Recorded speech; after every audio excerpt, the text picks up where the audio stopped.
밤 11시 서울 강남역 뒷골목입니다. 불과 5년 전만 해도 이 시간이면 거리가 사람들로 북적였습니다.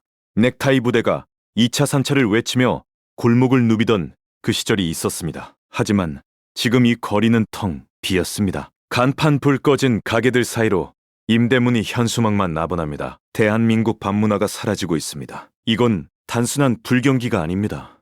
한국인의 라이프 스타일 자체가 완전히 바뀌고 있다는 신호입니다. 2024년 폐업을 신고한 자영업자가 108,282명을 기록했습니다. 199 5년 통계 집계가 시작된 이래 역대 최초로 100만 명을 돌파한 겁니다. 특히 타격이 가장 심한 업종이 바로 유흥업입니다. 호프집, 간이주점, 노래방이 도미노처럼 무너지고 있습니다.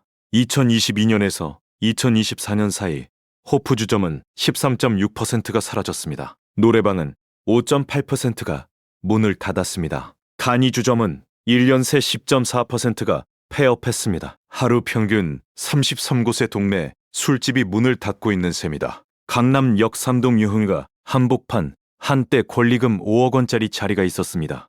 지금 그 자리는 4천만 원에도 팔리지 않습니다. 월 1,000만 원씩 벌던 업소들이 월세조차 내지 못해 쫓겨나고 있습니다. 도대체 무슨 일이 일어난 걸까요?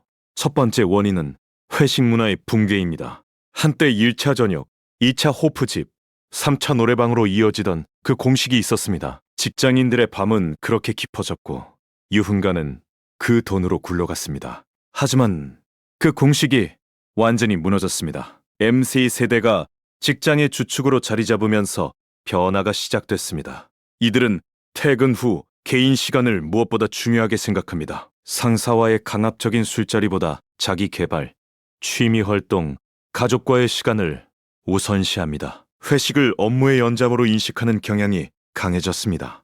참여를 강요하면 직장 내 괴롭힘으로 인식될 수 있다는 분위기도 확산됐습니다. 실제 조사에서 직장인 다수가 회식 횟수 감소를 긍정적 변화로 꼽았습니다.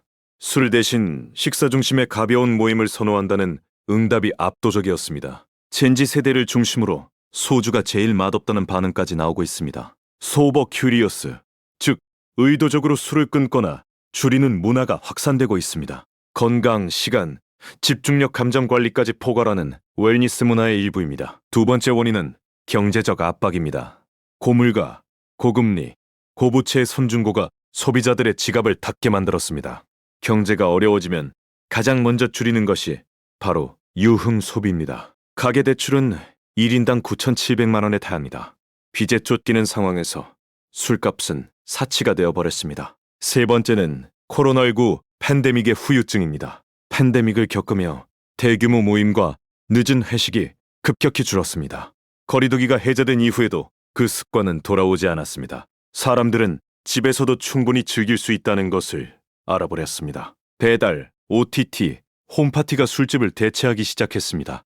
술은 여전히 팔립니다. 하지만 그 술이 소비되는 장소가 완전히 바뀌었습니다. 편의점에서 사서 집에서 마시는 것이 새로운 음주 문화가 되었습니다. 굳이 비싼 술값을 내고 밖에서 마실 이유가 없어진 겁니다. 네 번째는 인구 구조의 변화입니다.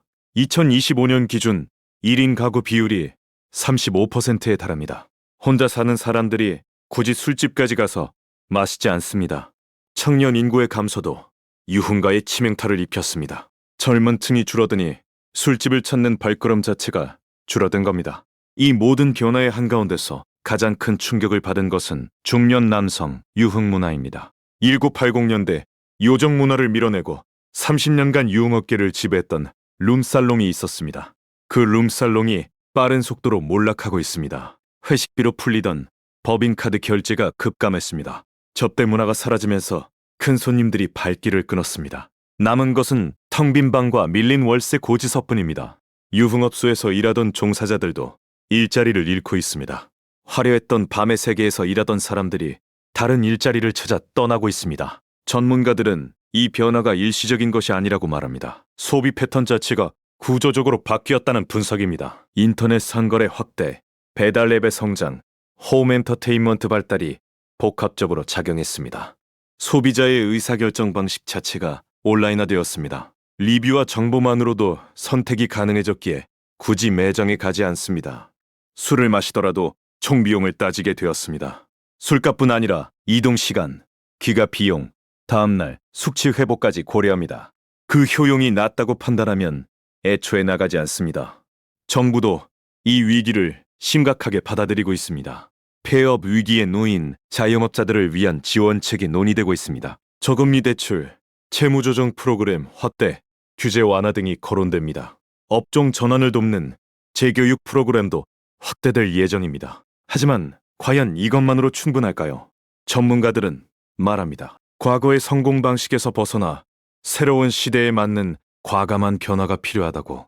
업태 전환, 고급화, 개인화된 경험 제공이 생존의 열쇠입니다. 한국의 밤은 더 조용해지겠지만 완전히 사라지지는 않을 것입니다.